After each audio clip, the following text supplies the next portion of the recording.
It is Wednesday, October 5th, and I really should know the date because like I'm in college. How often do I have to write the freaking date on pieces of paper? But I never do. I'm always that person in class who's like, what's the date? Anyways, so today I thought I would do a video about supplements. I've been getting a lot of questions recently about what I take. Just, I don't know, because I'm bulking, what I take in general. So I'm gonna go over all that, and then I thought to start I would just give you guys a little update on my macros, my weight, my bulk, all that stuff, because I told you guys I would do that every week, and I know I updated you in my last full day of eating video, but there have been changes made, so why not? So we'll start with that, and then I will go over my supplements and answer all your questions about that stuff. So let's get to it. So I am 10 weeks as of Monday into this little bulk growing phase, whatever you want to call it. And from my lowest weight that first week, I'm 5 pounds up. So that's about like half a pound a week. I mean, obviously it wasn't like half a pound every week. I had some weeks where my weight went down and some weeks where I gained more than a pound. But all in all, on average, half a pound a week. I've said this before, but I'm just gonna go over it again because I know some of you guys might be new and probably don't want to like go back and watch my videos. But my starting macros were 70 fat, 275 carbs, and 150 protein 10 weeks ago at the beginning of this bulk.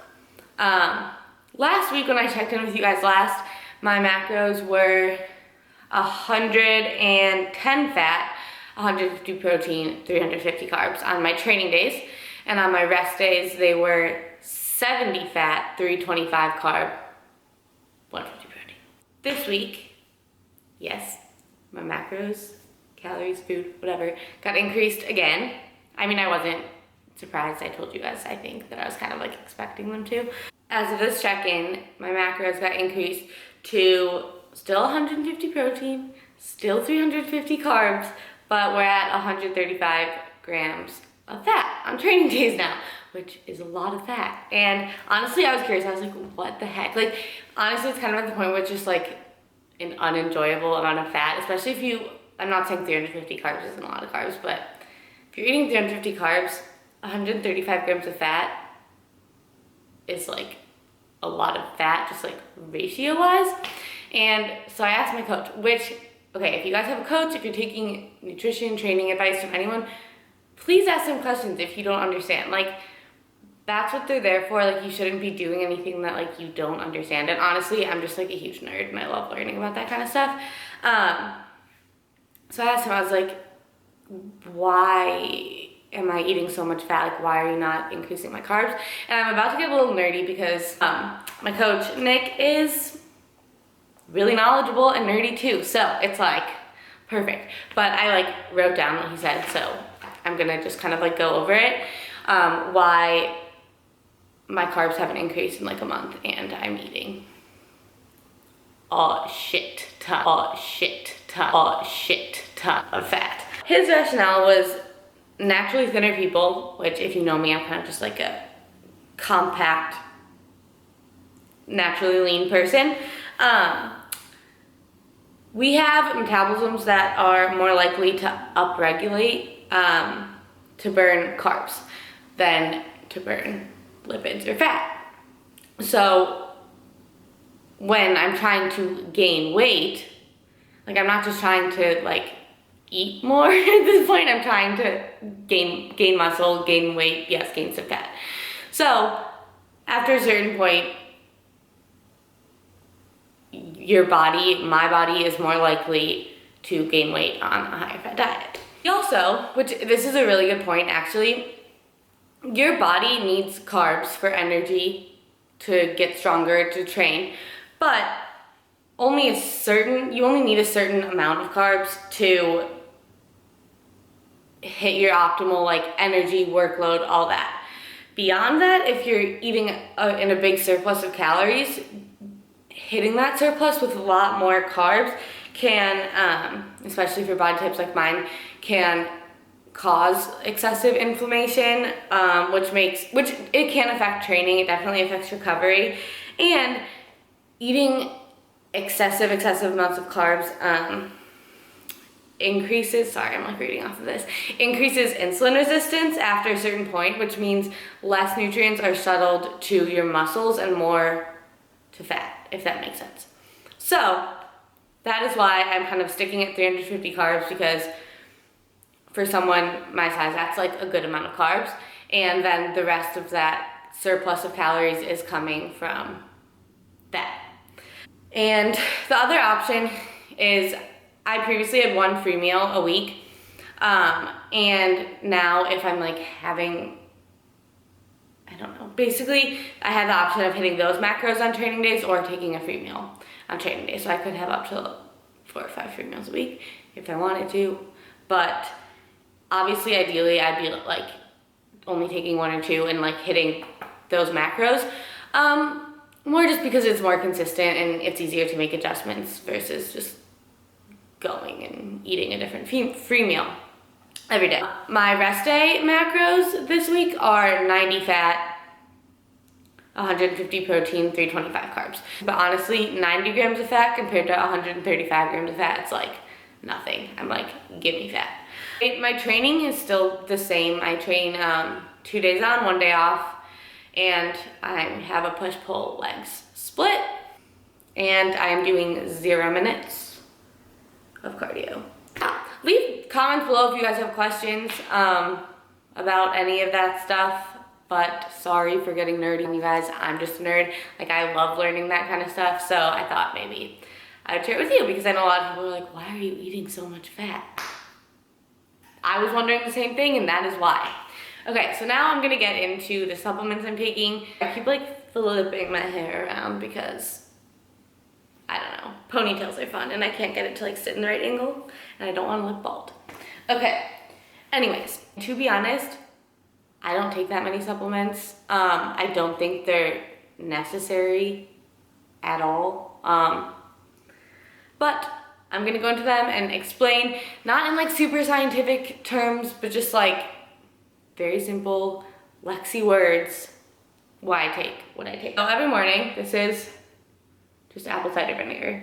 You can really get it anywhere. I bought this at Sprouts because it was on sale. But I take just like a swig, swig, I don't know, of just straight apple cider vinegar every morning. I know you can mix it with water, but honestly, I don't think it really tastes that bad. It just tastes really like acidic? Acidy? I think it's acidic. Tastes really acidic. And so basically this helps with digestion. And a lot of stomach issues and like heartburn and all that kind of stuff happen when your stomach's pH is like too basic.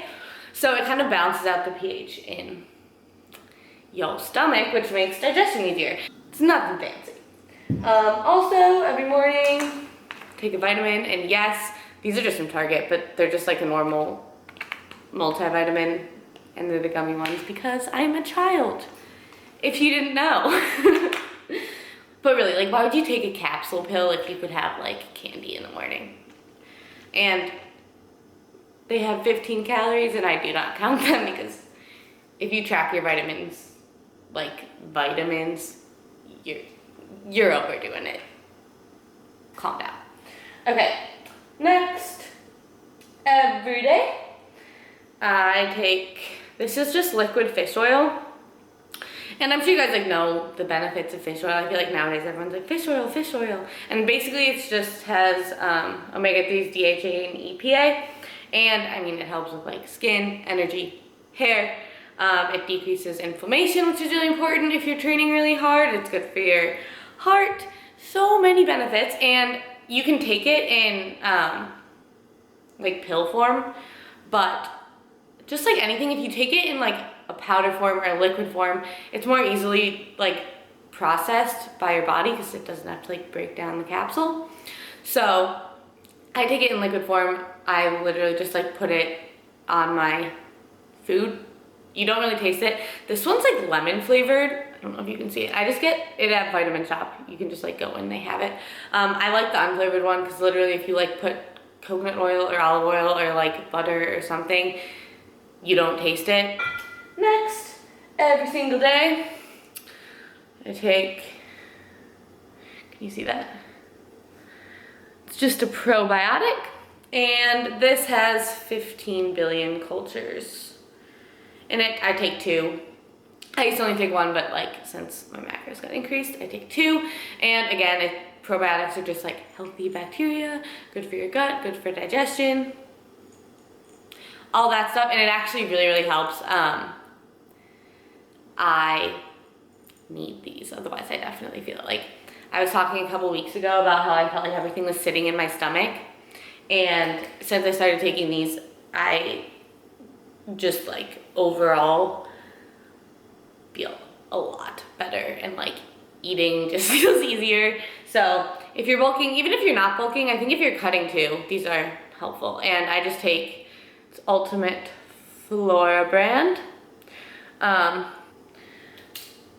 Okay, next up, creatine. I just take creatine monohydrate, and this is again just Vitamin Shop brand. I don't know what the whole thing about like girls being scared to take creatine is. I know a lot of people say it like causes bloating and like a ton of water retention.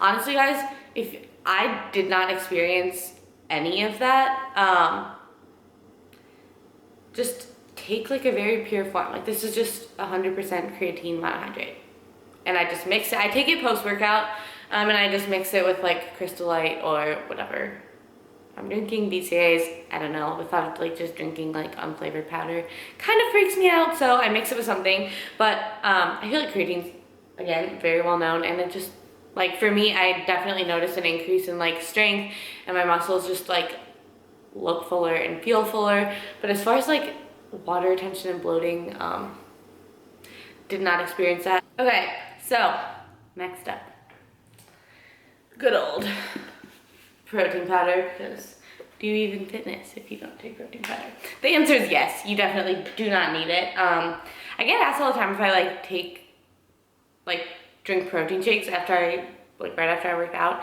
The answer to that is no. I do not have a problem like hitting my protein macros at all. I like chicken, eggs, egg whites, beef, all that kind of stuff. So I really don't feel the need to drink a protein shake post-workout. I'd rather like come home and make food with protein in it.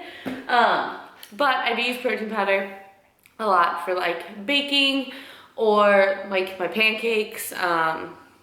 Mix it in like Greek yogurt, make dessert type stuff. So most of the protein powder I use is P Science. It's a whey casein blend, which means it digests a little slower than just like a whey isolate, but I really like the way it like bakes. It's like a really good thick texture. My favorite flavors are, this is like the chocolate cupcake. You can tell I like it because I have the big jar. And the snickerdoodle is really good in like oats and breakfast stuff. Protein powder is definitely like, I mean, in Lexi's world, not necessary. If you're eating like 1,000,000 grams of protein a day, or you just love drinking protein shakes, then you do that, but I don't. Next, pre-workout. I do not take pre-workout every day. I'm like actually trying to take it less, but this is what I use for just like pre-workout.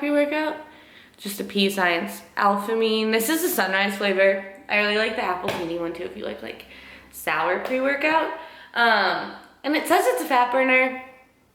I don't notice really a difference when I take that versus like other pre-workout. It's a thermogenic, so I definitely like get warmer faster, but I don't know. I don't see it as a fat burner. I just take it because it gives you really good energy, and it doesn't, I don't get like the jitter, like tingly, itchy feeling, which I don't like. And then usually on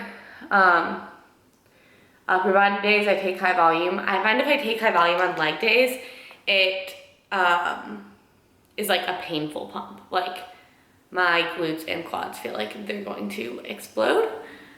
But you do get a really good booty pump, so you just kind of have to like evaluate the pros and cons. Okay, and then lastly, aminos. These are just the PE Science mango ones. And if I'm being totally honest, I really don't take them. I just thought I would talk about them because a lot of people do. I think right now I'm bulking, so aminos come in very handy if you're someone who like trains fasted, which I don't, or if you're in a caloric deficit because they help with protein synthesis and preserve muscle, which is important when you're cutting because you don't want to lose muscle. Or if you're training fasted, you don't want to go like catabolic. So for me, on the other hand, who is in a very big caloric surplus, they just really aren't necessary. I mean, sometimes if I just like don't feel like drinking plain water, and I've had a lot of like Crystal Light or like water enhancers, I'll take a scoop of it, but they're not really like a thing. So that's it for supplements. Okay, lastly, it's been a few hours since I recorded the first part of this video, which is why my hair is like this, but I posted this picture, I don't know if you can see it, on Instagram this morning, and I basically just said to ask me any questions that you guys had about supplements and stuff, and I was expecting to get like 4 or 5 questions, and I have like 40 something, and I want to answer them all, and I will answer them all, but I don't want this video to be like 45 minutes long. So I'm gonna make a separate video just like answering all those questions. So go to that photo and ask any questions that you guys have about my like supplements, my training, my macros, whatever, and I will make a separate video like tomorrow or something, answering all those questions, but I just wanna make sure I get to them all. It's my pet peeve when like someone does a Q&A and they don't answer your question. You're like, bro, really? Come on. So I'm going to answer every single one that is like relevant, of course. So ask away, but I'm going to end this video now. I'm sorry, it's kind of like boring, but I hope that like you learned something about supplements or nutrition and enjoyed my nerdiness. But yeah, leave a comment on this video or on that picture on Instagram if you have any questions or you just want to say hi, and like, share, subscribe, all that jazz, and I will see you in the next one. Bye, friends.